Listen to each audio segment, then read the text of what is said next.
Hello guys, welcome to my YouTube channel. আজকে অনেক দিন পর একটি রেসিপি নিয়ে চলে এসেছি। তো রেসিপিটি হচ্ছে চিকেন পকোড়া। এর ভেতরটা খুব জুসি আর উপরটা ক্রাঞ্চি। তো রেসিপিটি শুরু করার আগে আমার চ্যানেলটিকে সাবস্ক্রাইব করে পাশে থাকা বেল আইকনটি টিপে অল করে দেবেন। আমার হাতে সময় ছিল না বলে আমি চিকেনগুলো ছোট ছোট কেটে নুন হলুদ মাখিয়ে সেদ্ধ করে নিচ্ছি। আপনাদের হাতে সময় থাকলে ভিনিগার, রসুন বাটা, আদা বাটা আর লবণ দিয়ে আধ ঘন্টা মাখিয়ে রেখে দেবেন। এরপর আমি একটি পাত্রে কর্নফ্লাওয়ার, স্বাদমতো লবণ আর আদা বাটা আর রসুন বাটা দিয়ে দিলাম। আপনারা ম্যারিনেশন করার সময় যদি আদা বাটা রসুন বাটা দেন চিকেনে, তাহলে আর এটা পরে দিতে হয় না। আমি তখন নুন হলুদ দিয়ে চিকেনটা সেদ্ধ করেছিলাম, তাই পরে কর্নফ্লাওয়ারের সাথে আদা বাটা রসুন বাটাটা দিলাম। আর দুটো ডিম আর বেকিং সোডা দিয়ে দিলাম, বেকিং সোডাটা ক্রাঞ্চি হওয়ার জন্য। আর পকোড়ার সাথে একটু ভাজা পেঁয়াজ খেতে ভালো লাগে, তাই একটু পেঁয়াজ ভাজা করে নিলাম। এরপর আমরা কর্নফ্লাওয়ারটাকে ভালো করে সবের সাথে মিশিয়ে নেব। দেখতেই পাচ্ছেন এইভাবে ব্যাটারটা মানে থাকবে, খুব গাঢ় হবে না, খুব পাতলাও হবে না। এরপর এর মধ্যে আমি চিকেনের টুকরোগুলো দিয়ে দিলাম। তেলটাকে হাই হিটে পুরো গরম করার পর চিকেনগুলো একটি একটি করে দিয়ে দেবো। আর তেলটা খুব গরম করলে চিকেনটা দেওয়ার সাথে সাথেই দেখবেন ফুলে আসছে। তারপরে গ্যাসটিকে কমিয়ে নাড়াচাড়া করব। আর চিকেনটা আমরা প্রথমেই সেদ্ধ করে রেখেছিলাম, তাই বেশিক্ষণ মানে সেদ্ধ করার জন্য নাড়াচাড়া করতে হবে না। তো আমরা প্রথম একবার ভেজে নেব, ভেজে তুলে নেব। এইভাবে আমরা সবগুলো প্রথমেই একবার একবার করে ভেজে নেব ব্যাটারে ডুবিয়ে।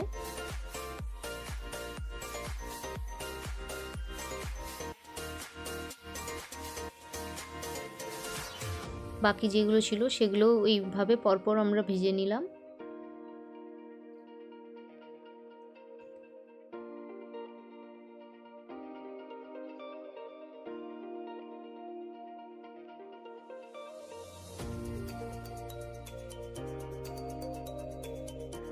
যেগুলো আমরা ভেজে নিয়েছিলাম সেগুলোকে আবার ব্যাটারে ডুবিয়ে নিচ্ছি। ব্যাটারে ডুবিয়ে নেওয়ার পর আবার আমরা তেলে ছেড়ে দেবো। ছেড়ে দেওয়ার পর দেখুন চিকেন পকোড়াগুলো কত বড় বড় হয়ে যাচ্ছে, দেখতেই পাচ্ছেন। তেলটা পুরো হাই হিটেই রাখবেন, কমাবেন না। কমালে কিন্তু ভেতরটা আপনার নরম থাকবে আর ওপরটাও ক্রাঞ্চি ভাবটা হবে না। হাই হিটে লাল লাল করে পুরো ভেজে নিতে হবে পকোড়াগুলো। এরপর আপনাদেরকে আমি সার্ভ করে দেখাচ্ছি। একটু সুন্দর না করে সাজালে হয়, তাই একটু টমেটো কেচাপ নিয়ে নিয়েছি, চামচে করে দিয়ে দিলাম। দিয়ে আমার অসুবিধা হচ্ছিলো, বাম হাতেই পুরো টেনে দিলাম চামচ দিয়ে। আপনারাও এইভাবে একটু সাজিয়ে গুছিয়ে খাবেন, দেখতে খুব ভালো লাগে। বা বাড়িতে এলে আপনারা শর্টকাটে এটা খুব মানে তাড়াতাড়ি হয়ে যায় চিকেন পকোড়াটা, আর খেতেও খুব টেস্টি হয়।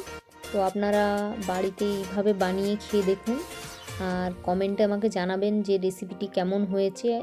আর আমার রেসিপিটি দেখেও আপনাদের কতটা ভালো লেগেছে আমাকে উৎসাহ দেবেন।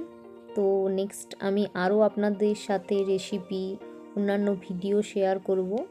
তো আপনারা আমার সাথে থাকুন, পাশে থাকুন এইভাবেই।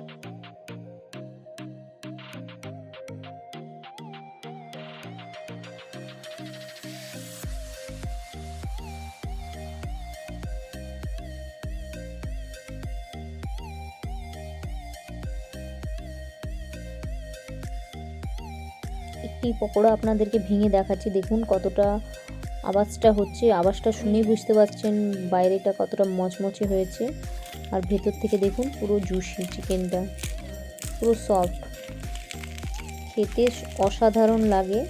আপনারা বাড়িতে একবার বানিয়ে ট্রাই করে দেখুন। আজকের ভিডিওটি এই পর্যন্ত। Tata, bye bye.